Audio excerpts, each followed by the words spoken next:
Welcome to this episode of the Homestead Journey Podcast 5-Minute Fridays, your weekly dose of information, inspiration, and motivation. Now, here's your host, Brian Wells.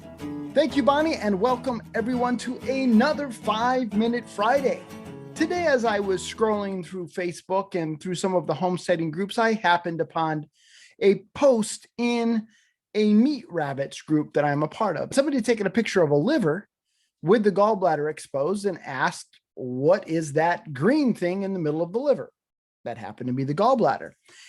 And instead of replying that it was the gallbladder, somebody replied with a very, well, I would say over the top condescending post that went something like this.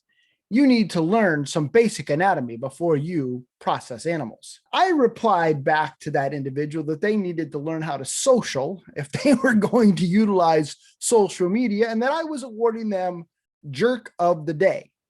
Now, maybe that wasn't kind on my part, but folks, you're going to run into people like that in the homesteading community. It is unfortunate, but I have seen it happen over and over and over again.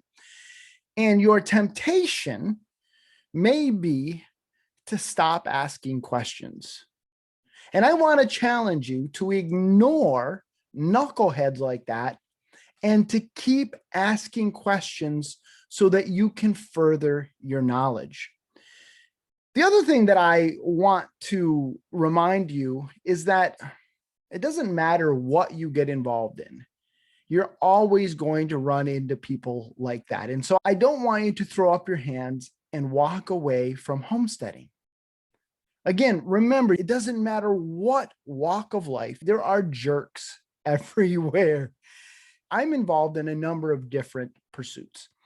For a while, I was heavily involved in the traditional wet shaving community. And guess what? Ran into people like that, new people coming into the hobby who didn't know how to use a straight razor, didn't know how to use a safety razor, and people would make fun and just absolutely act like jerks. You had new people who were trying to acquire knowledge, and they forget that at one point in time, they didn't know the answers to those questions either. I've seen it in the religious communities that I'm a part of, the libertarian and political circles that I've been a part of. Jerks are everywhere. And so to come into homesteading and think that you're not going to run into people like that is just absolutely a fool's dream. And so again, I come back to this, folks. Don't let people like that get in the way of you furthering your knowledge and asking questions. Keep that curiosity and continue to further your understanding of different aspects of homesteading, whether it's small animal butchery, how to raise chickens, how to garden. Keep asking questions and never stop learning.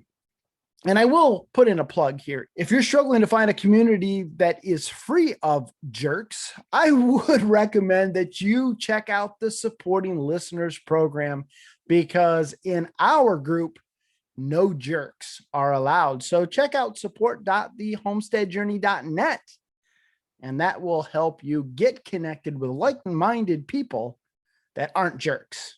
All right, this week's journey quote of the week is this: good company in a journey makes the way seem shorter. And that comes from Isaac Walton. We'll catch you on next week's 5-Minute Friday.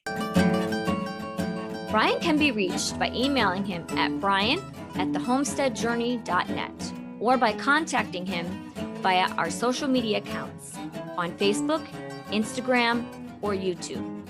If you've enjoyed this episode and you'd like to support this podcast, we invite you to become a member of the Supporting Listeners program. For $10 a month or $100 per year, you will receive access to a community of like-minded individuals via a private Facebook group, at least one monthly live Q&A with Brian, the opportunity to participate in live recordings of the podcast, access to an ever-expanding library of helpful homesteading content, and so much more. Head on over to support www.thehomesteadjourney.net for more information and to sign up today. As always, the music on this episode was provided by audionautics.com. So a big shout out to them. And until next time, everybody, keep up the good work.